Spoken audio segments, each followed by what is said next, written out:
اب ذرا ترجمہ سن لیجئے، پہلی 54ویں آیت شاہ صاحب، یا ایھا الذین آمنوا من یرتد منکم عن دینہ، اے صاحبان ایمان اگر تم میں سے کوئی ایک بھی دین سے پھر گیا، بات ہو رہی ہے صاحبان ایمان سے، تم میں سے کوئی بھی اگر دین سے پھر گیا، فسوف یأتی اللہ بقوم، تو یہ مت سمجھنا، اب یہ میرا محاوراتی ترجمہ ہے، تو یہ مت سمجھنا کہ تمہارے جانے سے ہمارا دین لپٹ جائے گا، تمہارے جانے سے ہمارا اسلامی ختم ہو جائے گا، تمہارے چلے جانے سے امام بارگاہ کو تالا پڑ جائے گا، تمہارے جانے سے مسجد بند ہو جائے گی، تمہاری وجہ سے مجلس نہیں ہو رہی، تمہاری وجہ سے جلوس نہیں نکل رہا، یہ تمہاری وجہ سے سارے کام نہیں ہو رہے، تمہاری عزت ان کی وجہ سے ہے، تمہارا مقام ان کی وجہ سے ہے۔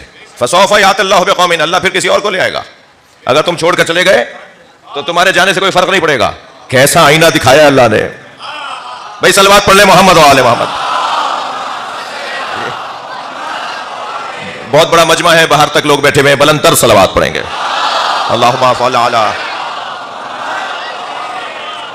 بات آگے بڑھے، اللہ آئینہ دکھا رہا ہے، خبردار اپنے قد میں رہو، اپنے حلیے میں رہو، اپنے کپڑوں میں رہو، باہر مت نکلو، اپنی حدوں سے باہر نہ نکلو، اپنے آپ کو سب کا وڈیرا مت مانو، اپنے آپ کو سب کا چودھری مت مانو۔ بہت سارے لوگوں کی وجہ سے بڑی خدمتیں ہو رہی ہیں، اور کچھ لوگوں کو تو کل کے جاتے ہوئے آج ہی چلا جانا چاہیے، اس لیے کہ ان کی وجہ سے کام رک رہے ہیں۔ تو اب ہر آدمی اپنے آپ کو تولے کہ وہ کہاں کس لیے کیا کر رہا ہے۔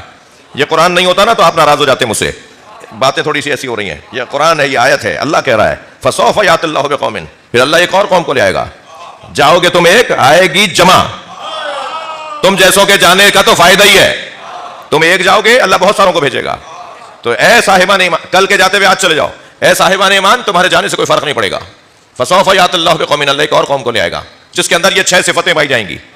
اب یہ 6 صفتیں نہیں ہیں، 6 کلاسیں ہیں، یہ 6 کلاسوں سے گزرو تو اللہ کی ولایت سمجھ میں آئے، یہ 6 کلاسوں سے گزرو تو رسول اللہ کی ولایت سمجھ میں آئے، اور علی کی ولایت سمجھنے کے لیے تو سلمان کا مزاج بنانا پڑے گا۔ صلوات پڑھ لیں ذرا نبی کی ذات پر۔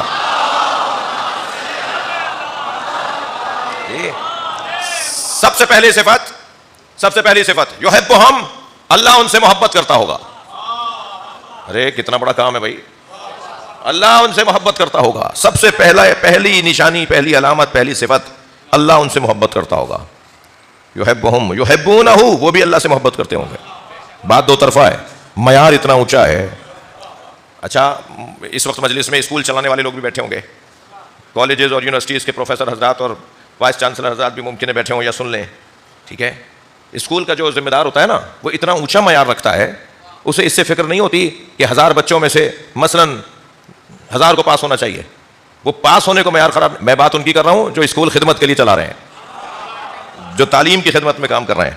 وہ کہتا ہے کہ ان میں سے پھر مجھے ان چند لوگوں کو نکالنا ہے، یہ ماحول تو 1000 لوگوں کا ہے،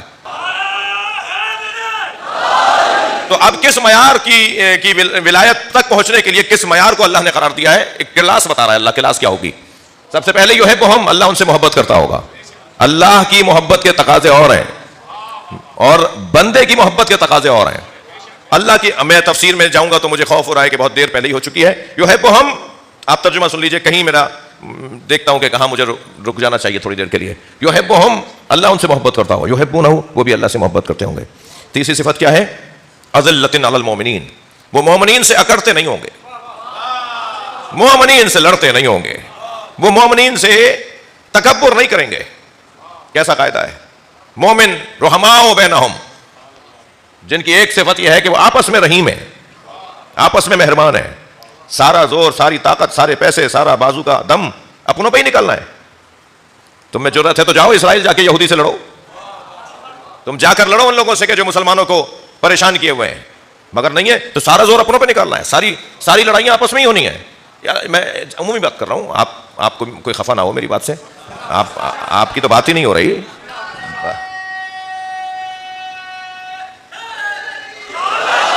اذلۃ علی المؤمنین، مومنین کے سامنے خاکسار، یہ تیسری صفت۔ چوتھی صفت سنیں گے، اعزۃ علی الکافرین، مگر کافروں سے وہ اکڑ کر بات کرتے ہوں گے۔ جی، یہ چوتھی صفت۔ پانچویں صفت سنیں، یجاہدون فی سبیل اللہ، مسلسل اللہ کی راہ میں جہاد کرنے والے، ہاتھ پر ہاتھ رکھ کر بیٹھنے والا علی والا نہیں ہوتا، مسلسل جدوجہد، مسلسل کوششیں، کچھ نہ کچھ کرتے رہنا، کچھ نہ کچھ خدمت کرتے رہنا، یجاہدون فی سبیل اللہ۔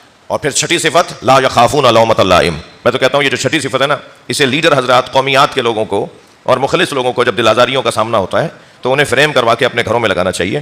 آتے جاتے آیت کے اس حصے پہ جب نگاہ جائے گی تو سب لوگوں کی دل آزاریاں اس ایک آیت سے ازالہ پا جائیں گی. اور وہ جملہ کیا ہے؟ لا یخافون لومۃ لائم. آیت کا حصہ خبردار ملامت کرنے والوں کی ملامت سے وہ خوف زدہ نہیں ہوتے. ساری دنیا مذمت کرتی رہے اللہ راضی ہے. سب مذمت کرتے رہے رسول اللہ خوشنود ہے. ساری دنیا ایک طرف ہو جائے علی مولا راضی ہے.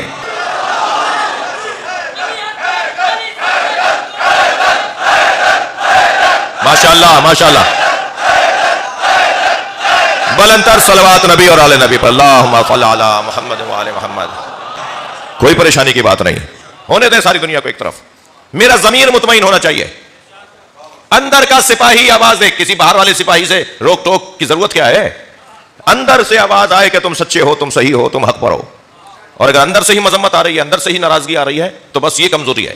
لا یخافون لومۃ لائم. 6 صفتیں ہو گئیں. اللہ ان سے محبت کرتا ہے، وہ اللہ سے محبت کرتے ہیں. اس معیار کا وجود کون ہو سکتا ہے؟ ہمیں اس معیار کا وجود ایک تو خیبر کے میدان میں نظر آیا. بھائی جو بات سننا چاہ رہے ہیں وہ تھکے نہیں ہیں، اپنی آوازوں کو آزاد کریں گے. محفل مجلس کے اندر بیٹھ کر ہمیں ثابت کرنا ہے کہ ہم مجلس میں بیٹھے ہیں. خیبر کا میدان ہے. 40 دن تک جنگ لڑی جاتی رہی، فتح نہیں ہو رہی تھی. تو نبی نے فرمایا کل میں علم اسے دوں گا.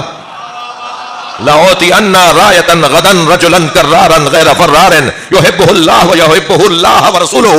کل میں علم اسے دوں گا جو کرار ہوگا، مرد ہوگا، غیر فرار ہوگا، اللہ اور اللہ کا رسول اسے چاہتا ہوگا، وہ بھی اللہ اور اللہ کے رسول کو چاہتا ہوگا. صلوات بر محمد و آل محمد.